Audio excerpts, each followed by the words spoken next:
Welcome back students. Gajadhar Singh educational college में आप सभी का स्वागत है। हम लोग बात कर रहे थे मैथमेटिक्स की और आज हमारी मैथमेटिक्स की सेकंड क्लास है।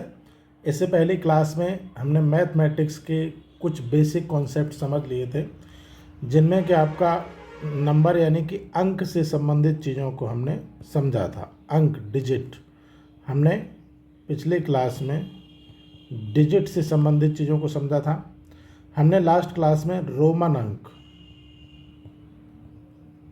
अंक को समझ लिया था, किस प्रकार से हम किसी अंक को रोमन अंक में लिख सकते हैं, देवनागरी में क्या होता है और अंतर्राष्ट्रीय क्या होता है, इन चीज़ों को समझ लिया था। आप सभी को पता है कि आपका जो एग्ज़ाम है डीएलएड फर्स्ट सेमेस्टर का, वो जुलाई के महीने में टेंटेटिव है, यानी कि जुलाई में ये एग्ज़ाम आपका हो सकता है। तो जिन स्टूडेंट्स का भी एडमिशन हुआ है वो क्लास को रेगुलर कर लें, क्योंकि मैथ्स, साइंस, सोशल साइंस कुछ ऐसे सब्जेक्ट हैं कि जहाँ पे देखने को मिलता है कि विद्यार्थी को थोड़ी सी परेशानी होती है एग्ज़ाम के टाइम पे। तो आपने अच्छी खासी फीस दी है, आप पढ़ रहे हैं, आपका सपना है आप टीचर बने, लेकिन अगर बाई चांस आपका डीएलएड में सेमेस्टर बैक हो गया या कोई पेपर बैक हो गया तो आपको बहुत परेशानी होगी। इससे अच्छा है कि आप हर दिन 1 से 1.5 घंटा जो है निकाल लें क्लास के लिए।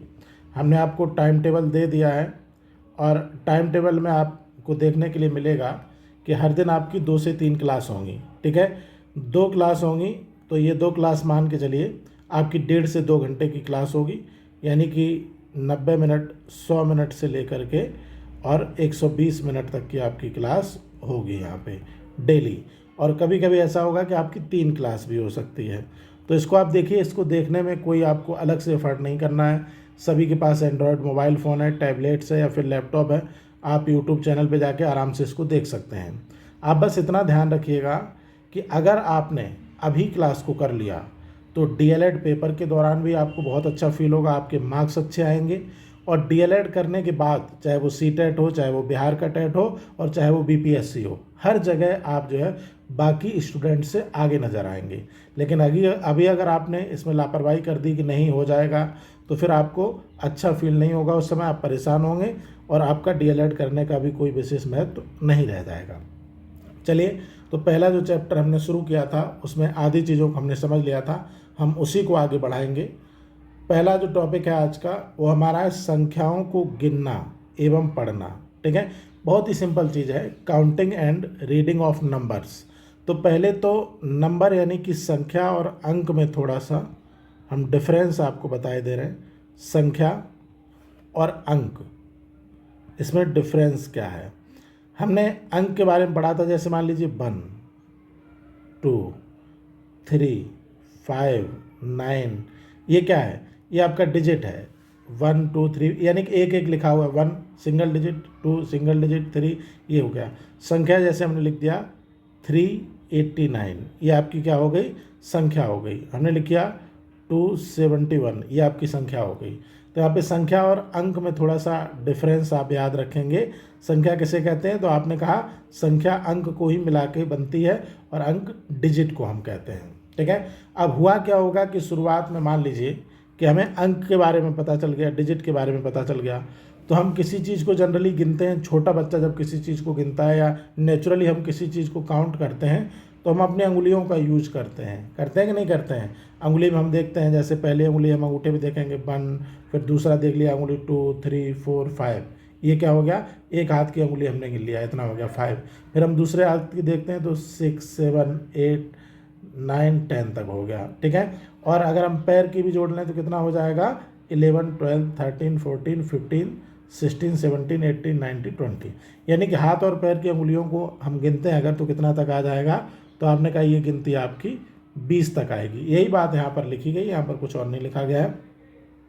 अब अगला जो पॉइंट है वो आपका संख्यांक। संख्यांक क्या होता है, तो संख्याओं को जिन संकेतों द्वारा व्यक्त किया जाता है उन्हें संख्यांक कहते हैं।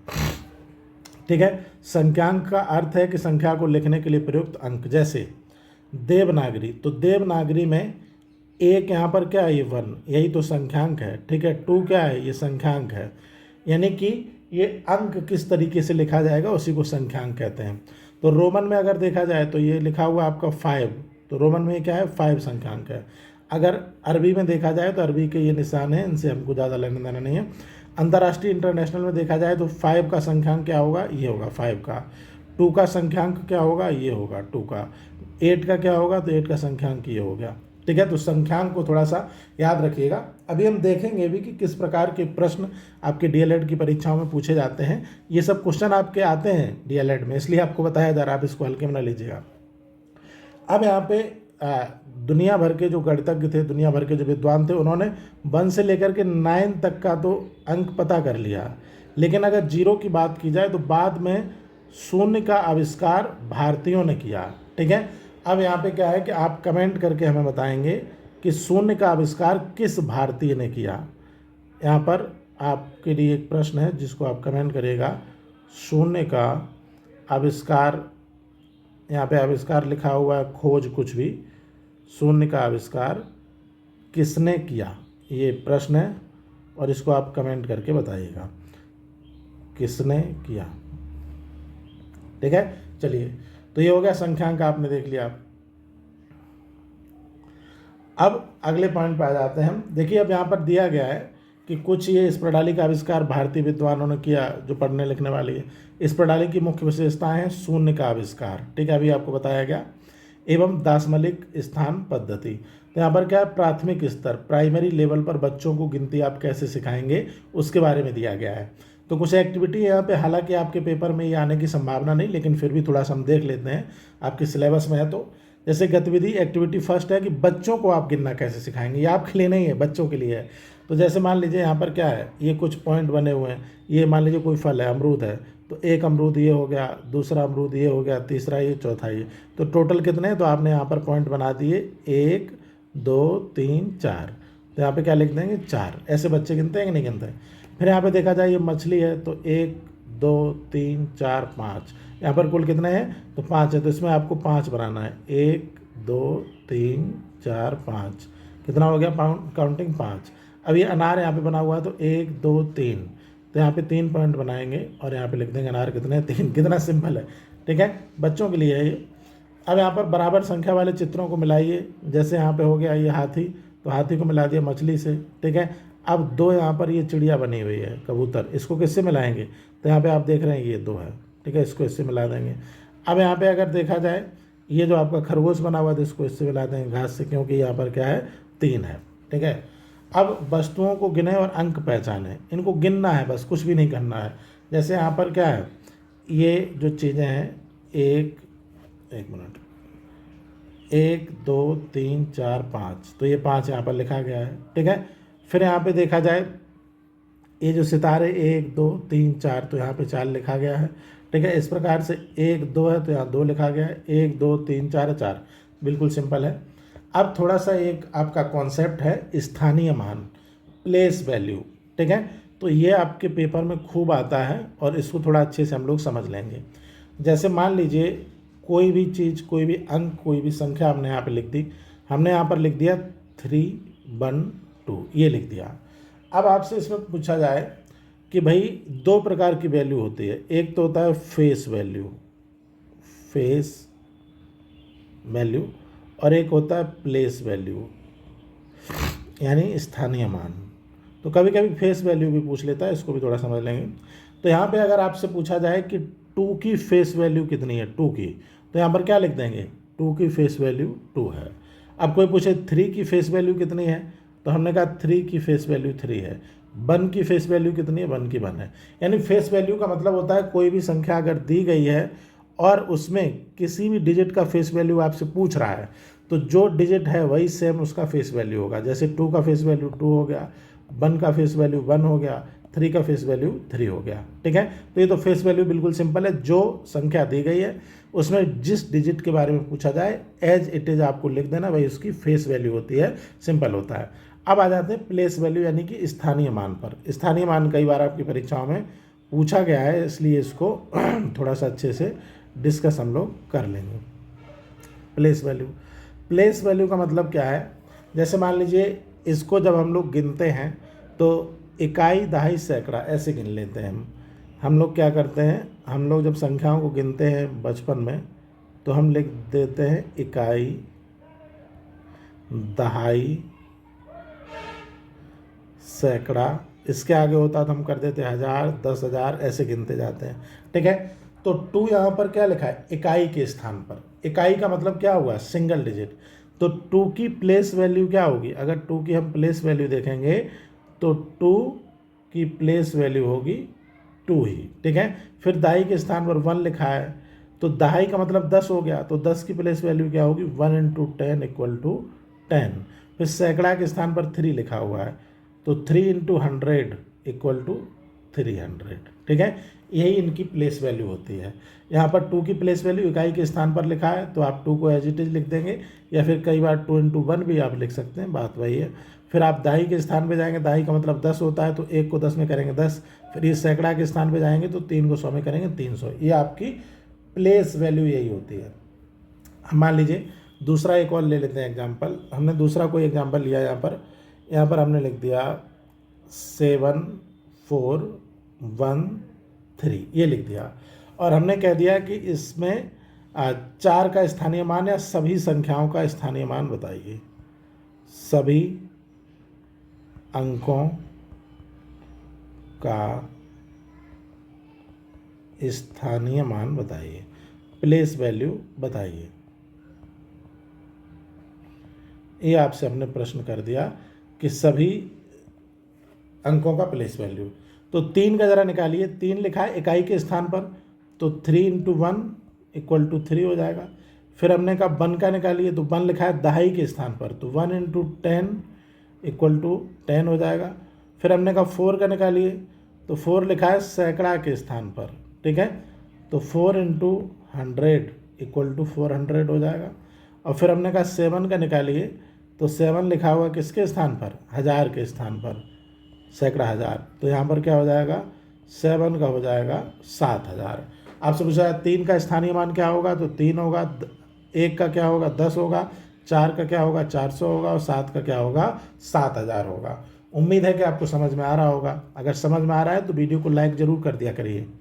आप ध्यान रखिएगा कि जो भी बच्चे अभी तक चैनल से नहीं जुड़े हैं, मात्र 48 बच्चों ने व्हाट्सएप चैनल को सब्सक्राइब किया हुआ है। उसमें बच्चे नहीं, कुछ लोग जो है हमारे टीचर भी शामिल हैं। तो हम मान के चलते हैं केवल 45 लोगों ने अभी तक, स्टूडेंट ने यहाँ पे व्हाट्सएप चैनल को सब्सक्राइब किया है। और यूट्यूब की बात की जाए तो मुश्किल से 20 लोगों ने। और टोटल जिन लोगों के लिए क्लास चल रही है, यानी कि अदर स्टेट के स्टूडेंट के लिए ऑनलाइन क्लास चल रही है, क्योंकि जो बच्चे यहाँ के हैं वो तो ऑफलाइन क्लास लेते हैं, स्कूल में आके पढ़ते हैं। तो यहाँ पे अगर देखा जाए कि जो अदर स्टेट के बच्चों को क्लास में ज्वाइन होना चाहिए, वो कम से कम नहीं तो 90 स्टूडेंट को यहाँ पे ज्वाइन होना चाहिए। लेकिन हुए कितने, 45, यानी कि आधे। और ये आधे लोग हैं जो एडमिशन लेके गायब हो चुके हैं। इनको नहीं पता है कि पेपर होगा। जब पेपर होगा तो कहेंगे सर कहाँ से पढ़ें, क्या करें क्या ना करें। तो आपने इतना पैसा खर्च किया है बेटा, 1-2 घंटा आप निकालिए अपनी पढ़ाई के लिए, क्योंकि आप अगर नहीं पढ़ेंगे तो कंपटीशन का ये ज़माना है, और इसमें आप बिल्कुल भी बिना पढ़े नौकरी की उम्मीद न रखिएगा। और वैसे भी मैं खुद आपकी क्लास ले रहा हूँ, तो यहाँ पे जो भी क्लासेस आपकी हो रही हैं वो सारी क्लासेस केवल डीएलएड के लिए नहीं, ये सारी की सारी कंपटीशन ओरिएंटेड क्लास है। हम आपको सारी वो चीज़ें बताएंगे जो आपके डीएलएड के पेपर में भी काम आए, जो आपके सीटेट के, बिहार टेट के और बीपीएससी के पेपर में भी काम आए। एकदम 100% मैं आपको बता रहा हूँ। आप बीपीएससी प्रीवियस ईयर उठा के देखिएगा, चाहे आप सीटेट, एसटेट उठा के देखिएगा, ठीक है, बिहार टेट उठा के देखिएगा। तो यहाँ पे आप जो लोग नहीं जुड़ पाए हैं, आपके कोई मित्र हैं या फिर कोई और हैं जो नहीं जुड़े हैं, तो वो लोग जल्दी से जल्दी जुड़ जाएं यहाँ पर, वरना मैं कॉल करके बात करूँगा आप लोगों से, उसके बाद आप लोग जुड़ेंगे। चलिए, और एक क्लास देखना आपके लिए कंपलसरी है। मैंने आपको पिछले क्लास में भी बताया था कि जो बच्चे क्लास नहीं देख रहे होंगे, मैं कभी भी बच्चों से फ़ोन करके पूछ लूँगा कि भाई अपना कॉपी का हमको फ़ोटो भेज दीजिए, आपने जो भी क्लास किया वो हमको दिखाइए, आप वीडियो कॉल करिए। तो यहाँ पे क्या होगा कि बच्चा अगर फ़ोटो नहीं भेज पाया कॉपी की, इसका मतलब वो नहीं पढ़ रहा है क्लास में, और नहीं पढ़ रहा है तो मेरी कोई रिस्पॉन्सिबिलिटी फिर बाद में नहीं होगी कि उसका प्रैक्टिकल में नंबर कम आया, उसका इंटरनल में नंबर कम आया, मैं कुछ भी नहीं जानता हूँ। अगर आप क्लास करेंगे तो मैं आपको पूरा सपोर्ट करूँगा, और क्लास नहीं करेंगे तो आप समझिए आपका काम जाने। ठीक है, चलिए बहुत बात हो गई, अब आगे चलते हैं। यहाँ पे कुछ चीज़ें देखिए लिखी हुई है, हमने लास्ट क्लास में भी इसको लिया था। एल जो रोमन अंक है ये, और इसको थोड़ा सा हम रिवाइज करवा रहे हैं बस। अगर आपको पूछा जाए कि 50 को रोमन अंक में कैसे लिखेंगे तो आप एल लिख देंगे। अगर पूछा जाए 100 को कैसे लिखेंगे तो आप सी लिख देंगे। अगर आपको पूछा जाए कि आप 500 को कैसे लिखेंगे तो आप डी लिख देंगे, ठीक है, और 1000 को कैसे लिखेंगे तो आप एम लिख देंगे, LCDM, ठीक है। इसको आप याद रख पाएंगे। एल का मतलब 50, सी का मतलब 100, डी का मतलब 500 और एम का मतलब 1000। अब यहाँ पे हम लोग आगे आ जाते हैं। रोमन अंक से संबंधित कुछ पॉइंट हैं, टर्म्स हैं, कुछ कंडीशंस हैं। जैसे लिखा गया, किसी रोमन अंक की अधिकतम 3 बार पुनरावृत्ति की जा सकती है, 3 बार से ज़्यादा नहीं की जा सकती। जैसे मान लीजिए, इसका हम एग्जांपल आपको दे रहे हैं जो पहले में लिखा हुआ है कि 3 बार कैसे की जा सकती है। हमने कहा आप 3 लिखिए, 3, तो 3 के लिए आप क्या करेंगे, 1 2 3, ये हो गया, ये 3 हो गया, ठीक है, 3 बार हो गई। ये पुनरावृत्ति इसकी कितनी बार हुई, 3 बार हुई। लेकिन हमने कह दिया आपसे आप 4 लिखिए, तो आप क्या इसको ऐसे लिखेंगे 1 2 3 4 ऐसे लिखेंगे? नहीं, ये गलत है। आप कैसे लिखेंगे, आप लिखेंगे ऐसे, यानी कि अधिकतम 3 बार हुई, 4 बार नहीं कर सकते आप, ठीक है। ऐसे ही आप किसी और को भी ले सकते हैं। जैसे मान लीजिए हमने कहा आप 30 लिख दीजिए, तो आप करेंगे x x x, ठीक है, आपने लिख दिया 30। और यहीं पे अगर आपसे बोला जाए कि आप 40 लिख दीजिए, तो आप ऐसे नहीं लिखेंगे कि 4 बार आपने ये कर दिया, ठीक है, ये ऐसे नहीं लिखेंगे आप। अब आप देखेंगे 50 के लिए क्या यूज किया जाता है, 50 के लिए एल यूज किया जाता है, ठीक है। तो आप इसको कैसे लिखेंगे, ये गलत तरीका है। यहाँ पे आप लिखेंगे एल, और एल से पहले आप एक्स लिखेंगे। ये आपका क्या लिख गया, ये आपका लिख गया 40, ठीक है। तो ये तरीका आपका गलत होगा, ये तरीका आपका गलत होगा, ये तरीका सही होगा, ये सही होगा। बस यही बात यहाँ पर लिखी गई है। अब अगले पॉइंट पर अगर चले तो ये दूसरा पॉइंट यहाँ पे लिखा हुआ है, संख्यांक बी, एल और डी की पुनरावृत्ति नहीं की जा सकती, ठीक है, बी, एल और डी।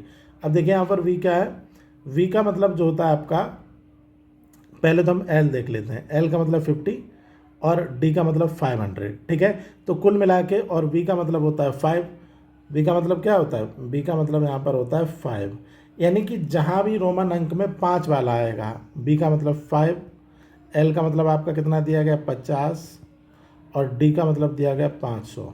तो इनकी पुनरावृत्ति नहीं होगी, यानी कि हम ऐसे नहीं लिखेंगे, वी ऐसे नहीं लिखेंगे इसको, ठीक है, ये गलत है। या फिर हम 2 बार ऐसे नहीं लिखेंगे एल, ये भी गलत है, ठीक है। या फिर 2 बार हम डी नहीं लिखेंगे, ये भी गलत है। तो इसको आप याद रखिएगा, बस इतना सा छोटा सा यहाँ पर बात है। चलिए इसको मिटा देते हैं। अब देख लेते हैं, यदि छोटे मान वाला कोई संकेत एक बड़े मान वाले संकेत के बाईं ओर जाता है तो बड़े मान से छोटे मान घटा दिया जाता है। ये वाला पॉइंट हम बता चुके थे। अगले पॉइंट पे हम चलते हैं, 3 अंकों वाली संख्या का स्थानीय मान बताना। हमने आपको अभी बता दिया है सारी संख्याओं का स्थानीय मान कैसे निकाला जाएगा, हमने आपको बता दिया है। 3 अंकों की संख्या क्या है, जैसे 273 लिखा है, ठीक है, ये सब आप पढ़ लीजिएगा, इसमें कुछ भी नहीं है। मैं आपको डायरेक्ट बता देता हूँ कैसे निकालना है। 3 अंकों वाली संख्या का स्थानीय मान 273 दिया है, 273। अब इसमें आप 3 का बताइएगा हमको, इसमें 7 का बताइएगा, और इसमें 2 का बताइएगा स्थानीय मान। तो अगर हम 3 का निकालेंगे तो क्या होगा, 3 × 1, 3 का स्थानीय मान 3 होगा, 7। तो 7 क्या है, दहाई के स्थान पर, तो हो जाएगा 70, और 2 तो ये है सैकड़ा के स्थान पर, तो हो जाएगा 200। यही इसका स्थानीय मान हो गया, ठीक है। ये हो गया इकाई, ये दहाई, ये सैकड़ा। इकाई के लिए आप 1 का गुणा करते हैं, दहाई के लिए 10 का, और सैकड़ा के लिए 100 का। अगर आगे जाएगा तो हम 1000 के लिए 1000 का कर देंगे। किसी संख्या का स्थानीय मान ज्ञात करना, तो जैसे यहाँ पर क्या दिया गया है, इकाई अंक को 1 से गुणा करते हैं, दहाई अंक को 10 से गुणा करते हैं, यही तो तब से बता रहा हूँ। सैकड़ा को 100 से, और 1000 के अंक को 1000 से गुणा करते हैं। जैसे इसमें दिया 4529 का स्थानीय मान, तो इसमें 9 का निकालो, तो 9 इकाई के स्थान पर है, 9 का स्थानीय मान 9 × 1 = 9। 2 का निकालिए तो 2 दहाई के स्थान पर है, 2 × 10 = 20। यहाँ पे 5 का निकालिए तो 5 सैकड़ा के स्थान पर है, 5 × 100 = 500। और 4 का निकालिए तो 4 1000 के स्थान पर है, 4 × 1000 = 4000। ये चीज़ आपको समझ में आ जाएगी। अब इसी चीज़ को ये फिर से बता दिया है, बार बार वही चीज़ बता रहा है विस्तारित रूप में। 5243 का स्थानीय मान निकालिए। तो 3 का हम जब निकालेंगे, 3 का, तो 3 क्या है, ये 3 आपका इकाई के स्थान पर है, तो 3 इंटू 1 इक्वल टू 3। 4 क्या है, तो 4 आपने कहा दहाई के स्थान पर है, 4 इंटू 10 इक्वल टू 40। फिर आपसे कहा जाए 2, तो 2 सैकड़ा के स्थान पर है, 2 इंटू 100 इक्वल टू 200। और फिर 5 की अगर बात की जाए तो 5000 के स्थान पर है, 5 इक्वल टू 1000 इक्वल टू 5000। ठीक है, ये हो गया, बिल्कुल सिंपल है। यहाँ पे ये सेम यहाँ पे दिया भी गया है, तो इसको आप देख लीजिए। हम इसको मिटा देते हैं, जो कि दिया गया है, तो आपको ज़्यादा समझ में आएगा। ये PDF भी आपको हम भेज देंगे व्हाट्सएप पे, सारा का सारा भाई। अब मान लीजिए एक और अलग टाइप का ये क्वेश्चन है, निम्नलिखित विस्तारित रूप में लिखी गई संख्या को ज्ञात कीजिए। ये लिखा गया 3993। तो इसमें करना क्या है, ये 3 इकाई के स्थान पर है, ये 9 दहाई के स्थान पर है, ये 9 सैकड़ा के स्थान पर, और ये 3 हज़ार के स्थान पर। यानी कि आपको शुरू का डिजिट लिख देना है, केवल 3 9 9 3, कुछ भी नहीं करना है। ठीक है, तो यहाँ पर क्या होगा, या तो आप इन सबको जोड़ दीजिए, जैसा लंबा रास्ता है। तो इसको क्या किया, 3990 और 3, तो इनको जोड़ेंगे कितना आ जाएगा, ये आ जाएगा। दूसरा आप केवल सिंगल डिजिट ले लीजिए, 3 है तो 3 में 3 ले लेंगे, 9 और उसके बाद 9 और उसके बाद 3। ठीक है, क्योंकि 3 में 1 का गुणा क्यों किया गया है, क्योंकि ये इकाई के स्थान पर था। 90 क्यों लिखा है, क्योंकि 9 दहाई के स्थान पर था। या 900 क्यों लिखा है, क्योंकि सैकड़ा के स्थान पर था। 3 लिखा है क्योंकि 1000 के स्थान पर था। तो इन सबको जोड़ देंगे, बस आपका आंसर आ जाएगा। अब दिया गया 2587 में 5 का स्थानीय मान ज्ञात कीजिए। ये देखिए सिंपल सा क्वेश्चन है, देखते हैं इसमें 2587 में 5 का। यहाँ पे हमने लिख दिया 2587। अब आप बताइए 5 कौन से स्थान पर है, इकाई दहाई सैकड़ा। सैकड़ा के स्थान पर है, तो 5 इंटू 100 कर देंगे, बस हो गया 500, आंसर हो गया, कुछ नहीं करना है आपको। 455 में पहले 5 तथा दूसरे 5 के स्थानीय मान के अंतर और योगफल का गुणनफल ज्ञात कीजिए। ठीक है, थोड़ा सवाल है। तो 455 में पहले 5 और दूसरे 5 का स्थानीय मान निकाल लो। 455 पहले 5 ये, तो पहले 5 का कितना हो जाएगा 5, और दूसरा 5 ये 5 इंटू 10, इसका कितना हो जाएगा 50। अब यहाँ पर कहा है पहले 5 तथा दूसरे 5 के स्थानीय मान के अंतर और योगफल। तो अंतर इन दोनों का निकालेंगे, डिफरेंस क्या होगा 50 माइनस 5, तो अंतर क्या हो गया 45, और योगफल क्या हो गया, तो 50 प्लस 5 इक्वल टू 55, बस आंसर हो गया। ठीक है, ये हो गया। और गुणनफल भी बोला है इसने, गुणनफल भी निकालिए इन दोनों का, इनका दोनों का क्या करिए आप मल्टीप्लाई भी निकाल दीजिए। तो 45 इंटू 55 इक्वल टू कितना आ जाएगा 2475। समझ में आ गया होगा। अब ये वाला क्वेश्चन सेम वैसे ही है जैसे पिछला था, ये वाला भी वैसे ही है जैसे कि अभी हमने किया। क्या बोला गया इसमें, 70,560 में अंक 5 और अंक 6 के स्थानीय मानों के गुणनफल ज्ञात करें। ये क्वेश्चन आया हुआ है 2022 में, देखिए 70,560, इसमें 5 और 6, तो 6 का पहले निकालिए स्थानीय मान, क्या हो जाएगा 6 इंटू 10, क्यों, क्योंकि ये दहाई के स्थान पे लिखा है 60 हो गया। फिर 5 का निकालिए, तो 5 का कितना हो जाएगा 5 इंटू 100 यानी 500। ठीक है, अंक 5 और 6 के स्थानीय मानों का गुणनफल, तो इन दोनों का गुणा कर दीजिए आप, 500 इंटू 60 कितना हो जाएगा 30,000, आंसर हो गया। ठीक है, ये वाला क्वेश्चन आप कर लीजिएगा, बिल्कुल सिंपल क्वेश्चन है। अब आ गया सारांश, इस चैप्टर की समरी दी गई है कि आपने चैप्टर में क्या पढ़ा। संपूर्ण अध्याय का सारांश निम्न प्रकार से है। संख्या एक प्रकार की गिनती या माप है। दिया गया है संख्या क्या है। ठीक है, तो संख्या क्या है, एक प्रकार की गिनती या माप है जो वास्तव में मस्तिष्क में एक विचार के रूप में रहता है। जैसे मान लीजिए आपने किसी चीज़ को देखा, आप रोड पे जब चलते हैं, गाड़ी चलाते हैं या फिर बैठे होते हैं, तो आप आसपास के पेड़ों को गिनने लगते हैं। और सबसे अच्छा एग्जांपल मैं बता रहा हूँ कि आप मान लीजिए किसी क्रॉसिंग पे खड़े हुए हैं, ठीक है, और क्रॉसिंग बंद हो गई, क्रॉसिंग को गुमटी बोलते हैं, आई थिंक बिहार में गुमटी बंद हो गई, रेलवे क्रॉसिंग। तो ये रेलवे क्रॉसिंग पे आप खड़े हुए, रेलवे क्रॉसिंग क्या हो गई, बंद हो गई। अब रेलवे क्रॉसिंग जब बंद हो जाती है, वहाँ से ट्रेन निकलती है, तो जनरली हम खड़े हुए हैं अपना आराम से, बाइक से, कार से या पैदल, जैसे भी खड़े हुए, साइकिल से। तो हम क्या करते हैं, हम दिमाग में मन ही मन में वो डिब्बे गिनने लगते हैं, 1 डिब्बा 2 डिब्बा 5 डिब्बे, जितने भी उसमें बोगी होता है ट्रेन में उसको हम काउंट करते हैं। तो मन ही मन में गिनती या माप हम करते हैं कि नहीं करते, बताइए, मस्तिष्क में। इसी को आप समझ लीजिएगा। अगला दिया गया प्राकृतिक संख्या, पूर्ण संख्या, क्रमागत पूर्ण संख्या, पूर्णांक संख्या, ऋण पूर्णांक, परमेय संख्या, अपरमेय संख्या, भाज्य संख्या, ये सब संख्याओं के प्रकार हैं। ठीक है, अब यहाँ पे थोड़ा सा हम एक चीज़ और समझ लेते हैं। ये सारी चीज़ें हम समझ लिए हैं, लास्ट लेक्चर में सब पे हमने बात की थी। आपने उसको रिवाइज किया होगा, नहीं किया है जो लोग पहले दिन आज देख रहे हैं, पिछला वीडियो जरूर देखिएगा। एक दो कॉन्सेप्ट अभी हम और बताएंगे। हो गया संख्यांक एक प्रकार का चिन्ह अथवा नाम है। जैसे हमने कहा था संख्यांक क्या है, आपने कहा 1, तो 1 का संख्यांक ये है। आपने कहा 5, तो 5 का संख्यांक ये है। आपने कहा 8, तो 8 का संख्यांक ये है। ठीक है, यही संख्यांक होता है। अगला है किसी रोमन संकेत को अधिकतम 3 बार पुनरावृत्त किया जा सकता है। बी, एल और डी की पुनरावृत्ति नहीं होती है। ये मोस्ट इंपॉर्टेंट है, वैसे भी हमने आपको अभी बता दिया था। ये बी, एल और डी क्या है, ये वी का मतलब है 5, एल का मतलब है 50 और डी का मतलब है 500। यानी कि जहाँ भी 5 आ रहा है उसकी पुनरावृत्ति नहीं होगी, उसका जो है रिपीटेशन नहीं होगा। किसी संख्या में अंक की स्थिति के आधार पर निर्धारित किया गया मान उसका स्थानीय मान कहलाता है। किसी संख्या में अंक 0 का स्थानीय मान सदैव 0 होगा। ठीक है, 0 का स्थानीय मान 0 होगा। 0 का किसी में भी आप गुणा करेंगे तो 0 ही तो आएगा। ठीक है, इसको आपको समझना चाहिए। 3 अंकों की सबसे छोटी प्राकृतिक संख्या 100 है। 3 अंकों की सबसे छोटी संख्या 100 है, क्योंकि इससे छोटी संख्या 99 है, जो कि 3 अंकों की नहीं है। अब इस पॉइंट को थोड़ा सा हम समझ लेते हैं, 5वें को। यहाँ पर क्या लिखा गया, 0 का स्थानीय मान सदैव 0 होता है। इसको थोड़ा समझिए। जैसे मान लीजिए हमने लिख दिया 509 और हमने कहा 0 का स्थानीय मान निकालिए, तो 9 का क्या होगा, पहले 9 का 9 × 1 = 9 हो जाएगा। 0 का तो 0 है दहाई के स्थान पर, तो 0 = 10 = 0 ही आ जाएगा।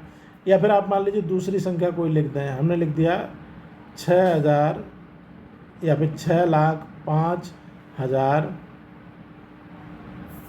ऐसे लिख दिया। ठीक है, अब इसमें 0 का निकालिए, तो 0 का क्या होगा, इकाई, दहाई, सैकड़ा, हज़ार के स्थान पर है, तो 0 × 1000 करेंगे तो भी तो 0 ही आएगा। आप 0 का स्थानीय मान निकालेंगे 0 ही आएगा, क्योंकि 0 का किसी में भी आप मल्टीप्लिकेशन करेंगे, गुणा करेंगे, तो यहाँ पर क्या वो 0 कर देगा। बस इतनी सी बात यहाँ पर बताई गई कि 0 का स्थानीय मान सदैव 0 होता है। समझ में आया कि नहीं आया? समझ में आ गया होगा। उम्मीद है ये चैप्टर आपको अच्छे से समझ में आ गया होगा। अब हम लोग यहाँ पर इस चैप्टर से संबंधित क्वेश्चन कर लेते हैं।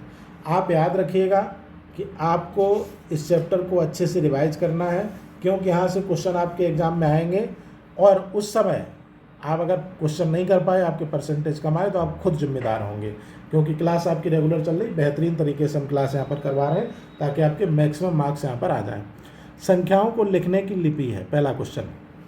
तो देखिए, पहला ऑप्शन दिया गया है देवनागरी लिपि, दूसरा है रोमन, और तीसरा अंतर्राष्ट्रीय, और चौथा है ये सभी। ठीक है, तो यहाँ पे ज़रा देखिएगा कि देवनागरी लिपि में क्या था। देवनागरी लिपि में हम लोग हिंदी वाले अंकों को लिखते थे। जैसे मान लीजिए 1 लिखना है तो ऐसे लिख दिया। ठीक है, इस तरीके से हिंदी मुझे उतना आता नहीं है, तो ये देवनागरी हिंदी वाला होता है, जैसे बूढ़े पुराने लोग लिखते थे। रोमन, तो रोमन में क्या था, हमने कहा 5 तो आपने ऐसे लिख दिया, हमने कहा 10 तो आपने ऐसे लिख दिया।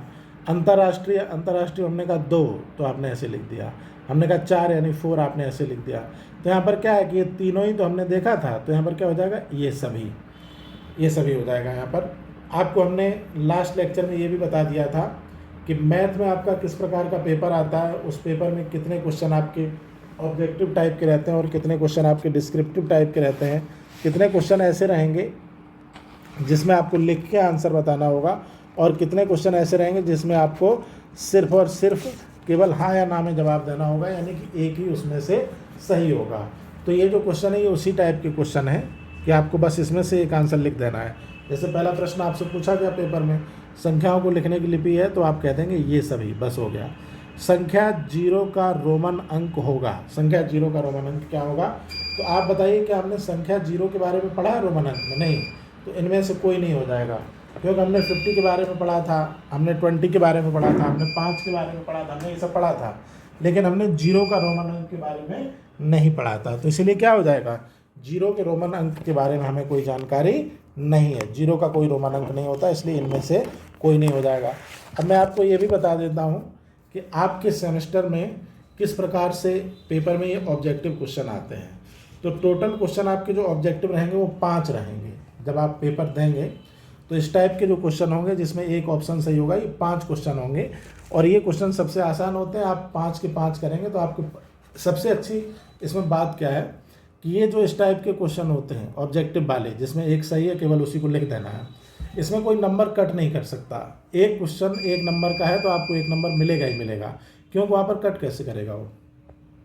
50 को रोमन अंक में कैसे लिखते हैं, ठीक है, यहाँ पर आपसे पूछा गया 50 को रोमन अंक में कैसे लिखते हैं।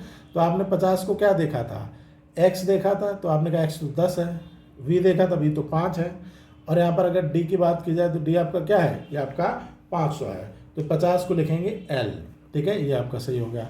रोमन अंक में किस संकेत की पुनरावृत्ति नहीं होती है। अभी आपको बताया गया था कि v और d की पुनरावृत्ति नहीं होती है। किसकी किसकी नहीं होती है, v की नहीं होती है, L की नहीं होती है, D की नहीं होती है। तो देखिए यहाँ पर क्या दिया गया, L दिया गया, इसकी पुनरावृत्ति नहीं होती है। दहाई का स्थानीय मान ज्ञात करने के लिए कितने से गुणा करते हैं। दहाई का मतलब हो गया 10। संख्या 7534 में 5 का स्थानीय मान क्या है, 7534, 5 का स्थानीय मान। तो यहाँ पर हो गया 5 और एक इस पर इकाई, दहाई, सैकड़ा, ठीक है, तो इसको 100 से गुणा करेंगे और आ जाएगा 500, तो ये हो गया 500। क्रमागत पूर्ण संख्याएं हैं, ठीक है, क्रमागत मतलब कि सीक्वेंस में होना चाहिए और पूर्ण भी होना चाहिए। तो आप याद रखिएगा कि पूर्ण का मतलब ये है कि वो बस दशमलव में ना हो। जैसे हमने कहा 4, 5, 6 सब पूर्ण संख्या है, 5, 6, 7 भी हैं, 6, 7, 8 भी। पूर्ण संख्या का मतलब होता है जैसे 1, 2, 3, 4 सब पूर्ण संख्या है। तो अपूर्ण संख्याएं क्या है, तो हमने लिख दिया 1.5, ये अपूर्ण संख्या है। हमने लिख दिया 1/3, ये अपूर्ण संख्या है।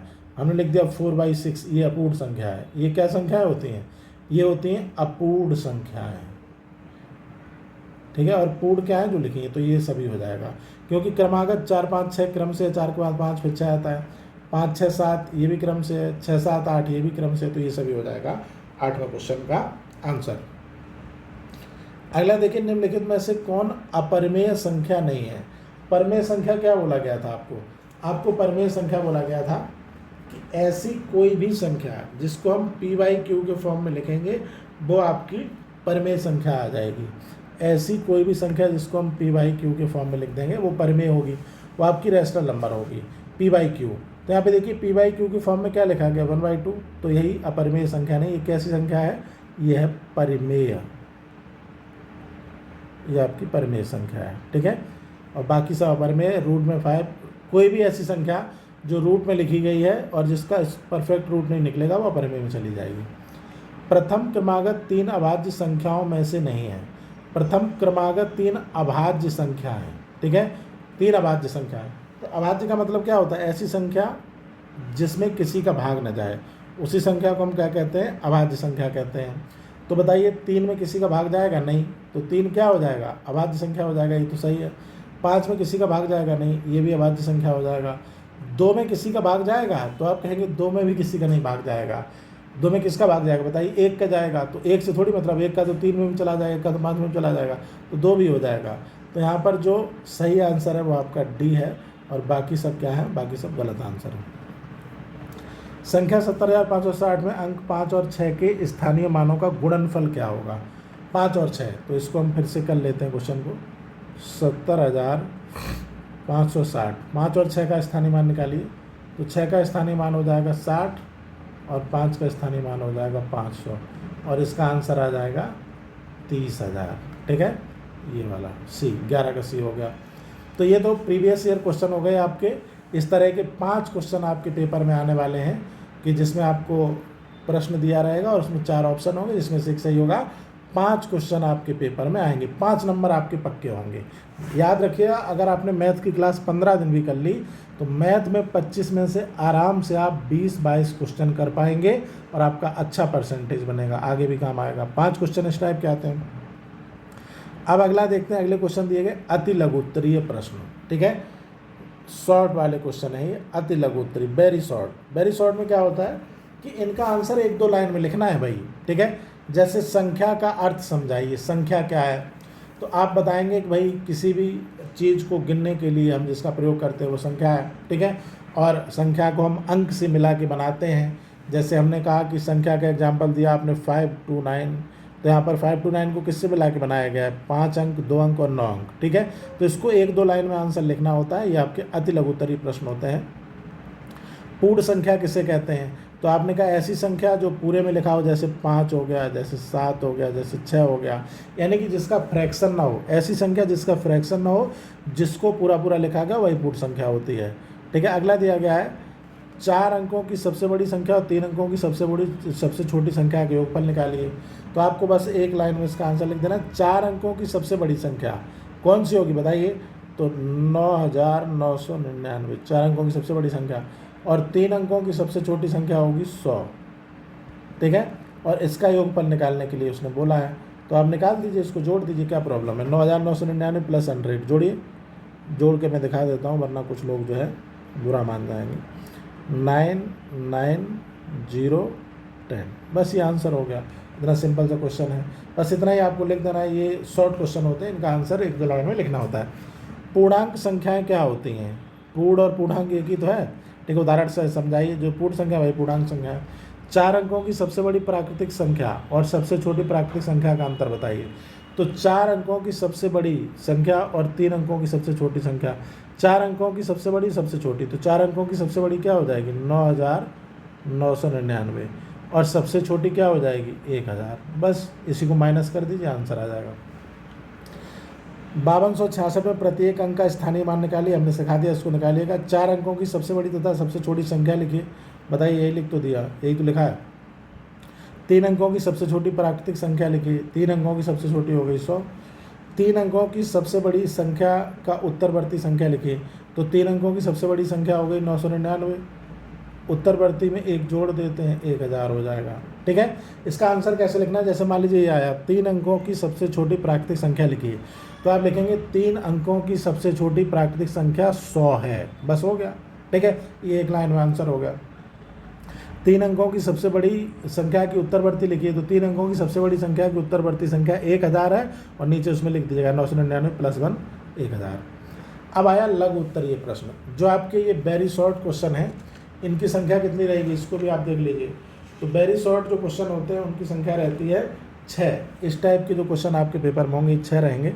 इनका जवाब 1-2 लाइन में देना रहता है। ये भी आप बड़े आसानी से कर लेंगे, 1-2 लाइन लिखना है, एग्जैक्ट आंसर दे देना है, ठीक है। अब यहाँ पर जो आपके आते हैं, नहीं ये लघु उत्तरीय प्रश्न है, अभी जो कराया ये थे आपके अति लघु उत्तरीय। इनकी संख्या कितनी रहेगी पेपर में? 6 रहेगी। अब आ जाते हैं लघु उत्तरीय प्रश्नों पर, और लघु उत्तरीय प्रश्नों की संख्या रहेगी 7। हर एक क्वेश्चन 2 नंबर का होगा, और यहाँ पर हर एक क्वेश्चन 1 नंबर का होगा, वहाँ भी 1 नंबर का। स्थानीय मान का अर्थ लिखिए। ये 3-4 लाइन में आपको लिख देना है, स्थानीय मान का क्या मतलब होता है, अभी आपको पढ़ाया गया। 6987 में 8 का स्थानीय मान ज्ञात कीजिए। तो आप 8 का स्थानीय मान पूरा डिटेल में निकाल के उनको दिखा देंगे। संख्यांक क्या होता है? किसी एक संख्यांक को स्पष्ट कीजिए। संख्यांक आपको बताया गया था 5, 4, 3, 1, ये सब संख्यांक हैं। संख्याओं को गिनने तथा पढ़ने पर टिप्पणी कीजिए। 3 अंकों वाली संख्या का स्थानीय मान कैसे ज्ञात करते हैं? उदाहरण से निकाल के दिखा दीजिएगा। निम्नलिखित संख्याओं को संख्यांकों में व्यक्त कीजिए। 420, तो 420 का संख्यांक यही तो हो गया। 3510, तो इसको कर दीजिए 3510 हो गया। संख्या 14,303 का स्थानीय मान ज्ञात कीजिए। तो ये चैप्टर आपका फिनिश हो गया। अब आप ही जरा बताइएगा हमको कि इस चैप्टर में ऐसा क्या था जो आपको समझ में नहीं आया। अगर कोई ऐसा स्टूडेंट है जिसको लगता है कि भाई इस चैप्टर में ये वाला पॉइंट नहीं समझ में आया, हमें कमेंट करके बताएगा कि सर मेरे को ये वाली चीज़ समझ में नहीं आई, मैं उसको अलग से समझा दूंगा। लेकिन ये चैप्टर बहुत आसान था, और उम्मीद है कि आपको अच्छे से समझ में आ गया होगा। अब बस आपका काम इतना है कि जो लोग अभी तक चैनल से नहीं जुड़ पाए हैं उनको वीडियो शेयर कर दीजिएगा, या फिर आपके कोई भी मित्र, कोई भी दोस्त जो किसी और स्कूल में, किसी और कॉलेज में कहीं और पढ़ते हैं, कोई उसकी दिक्कत नहीं है, वो किसी और कॉलेज में एडमिशन लिए हुए हैं और आप उनको जानते हैं, तो उनको भी आप ये चैनल जो है वो शेयर कर सकते हैं, वो देख सकते हैं, इसको अपना आराम से पास हो सकते हैं। बस आप याद रखिएगा कि आपको पढ़ना है, ज़रूर पढ़ना है, क्योंकि बिना पढ़े आपका बेड़ा पार नहीं होगा। जो बच्चे नहीं पढ़ेंगे, खासकर मैथ में, साइंस में, CDP वगैरह में, उनकी बैक आने की संभावना बहुत ज़्यादा होगी। आपका खर्चा बढ़ेगा, आपका सेमेस्टर पीछे हो जाएगा, बहुत सारी समस्याओं का सामना करना पड़ता है। इसलिए पढ़िए। जिन लोगों ने अभी तक सब्सक्राइब नहीं किया है व्हाट्सएप चैनल को, वो लोग व्हाट्सएप चैनल को सब्सक्राइब कर लें। जिन्होंने यूट्यूब चैनल को सब्सक्राइब नहीं किया है वो यूट्यूब चैनल को सब्सक्राइब कर लें। और किसी प्रकार की समस्या अगर है तो आप हमें कमेंट करके बताएं। अभी के लिए इतना ही रखेंगे। इसके बाद आपकी CDP की क्लास होगी। ठीक है, थैंक यू।